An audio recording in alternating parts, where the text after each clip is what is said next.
दोस्तों नमस्कार, मैं उमेश गौतम समग्र प्रदेश समाचार से। वर्तमान की राजनीति में मोदी जी की राय पर चलने का एक स्कैंडल सा चल निकला है।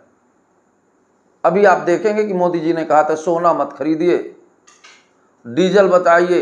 इस बात का इतना पूरे देश में असर पड़ा कि उनके नेता, उनके मंत्री, उनके मुख्यमंत्री इलेक्ट्रॉनिक गाड़ी खरीद कर उसमें यात्रा करने लगे। आपको अच्छा लगा?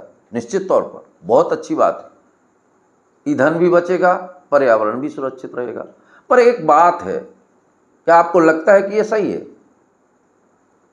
क्या कैमरे के आगे इलेक्ट्रॉनिक गाड़ी की फोटो और उसके पीछे जो गाड़ियां चलती हैं 10-10, 15-15 गाड़ियां, क्या वो इलेक्ट्रिक गाड़ियां? नहीं, फॉर्च्यूनर, स्कॉर्पियो, बड़ी बड़ी गाड़ियां, थार जैसी गाड़ियां। पर एक बात और है, लोगों का कहना है कि जो नेताजी ने गाड़ी खरीदी है, उस गाड़ी इलेक्ट्रिक गाड़ी से जो एनर्जी निकलती है, तो जो पीछे गाड़ियां चलती हैं उनमें डीजल पेट्रोल नहीं डाला जाता, वो इलेक्ट्रिक गाड़ी की एनर्जी से वो सारी गाड़ियां चलती हैं। ऐसा लोगों का कहना है, मेरा नहीं।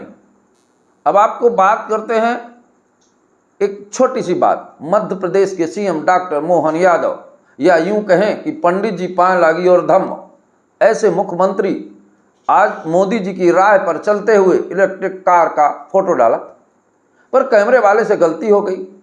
पीछे 15 गाड़ियां साहब के चल रही हैं, आगे 10 गाड़ियां चल रही हैं। किसी ने सवाल कर दिया तो गांव वालों ने कहा कि इस इलेक्ट्रिक गाड़ी से जो एनर्जी निकलती है, इससे सारी गाड़ियां चलती हैं, डीजल पेट्रोल नहीं लगता है। और एक बात और बता दें, बड़े बड़ाई ना करें, बड़े न बोले बोल, हीरा कभी न बोलता कि लाख टका मेरा मोल। ये सारे मंत्री इस लायक ही नहीं है। देश के राजनैतिक नेतृत्व के लोग, देश का दुर्भाग्य होता है। मैं बताऊं देश का दुर्भाग्य कैसे, कि ऐसे ही नेता और राजनीतिक और राजाओं की वजह से देश इतिहास में क्या भोग चुका है। आज कर्म की वजह दिखावा चल रहा है साहब। मोदी जी भाषण देते हैं, फिर विदेश हवाई जहाज से चले जाते हैं। तो ये भाषण और एनर्जी और सोना की बचत किस लिए साहब? अगर मध्य प्रदेश, पूरे भारत के सारे नेता अपने घरों से सोना दान कर दें तो देश की अर्थव्यवस्था सुधर जाएगी। आखिर पहल कौन करेगा? क्या सरकारें और सत्ता पे बैठे लोग आम जनता से चंदा लेते हैं? राम मंदिर बनवाएं तो चंदा चाहिए, राम की पूजा करें तो चंदा चाहिए। मैं पूरे भारत के उस नेता के, वर्तमान नेताओं से एक सवाल है कि किस नेता ने पूरे देश के लिए और राष्ट्र के लिए, कुछ नेताओं को छोड़कर वर्तमान सत्ताधारी दल के किस नेता ने इस कठिन परिस्थिति में कितना सोना देश को दान किया है? तो साहब, पर्यावरण के दिन फोटो खिंचवाइए, इलेक्ट्रिक गाड़ी की फोटो खिंचवाइए और कहिए कि हम राष्ट्रहित की बात करते हैं। तो साहब, ऐसी फोटो तो हर आदमी रोज खींच के डाल सकता है। बहुत सारे लोगों के घर में गाड़ियां नहीं होती तो दूसरे की गाड़ियों के सामने खड़े होकर फोटो डाल देते हैं।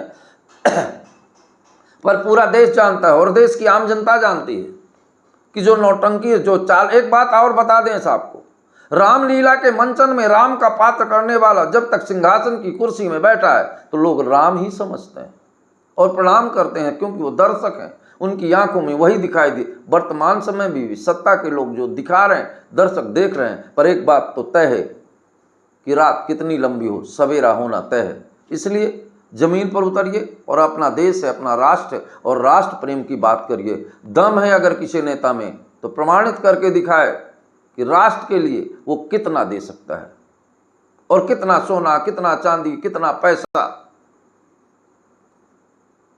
अब अगली कड़ी में हम बताएंगे कि विगत दिनों हमारे देश के किन किन नेताओं ने राष्ट्र के लिए कितना कुछ समर्पित किया। पर अमृतकाल के नेताओं को जानना चाहते हैं, मैं खासकर सतना के नेताओं को जानना चाहता हूं, जो अपने आप को विकास पुरुष कहते हैं।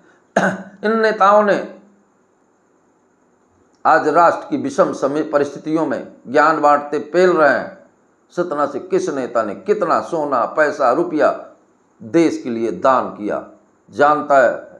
जानना चाहता हूं, पूछता है समग्र प्रदेश। आखिर इस सवाल का जवाब देगा कौन?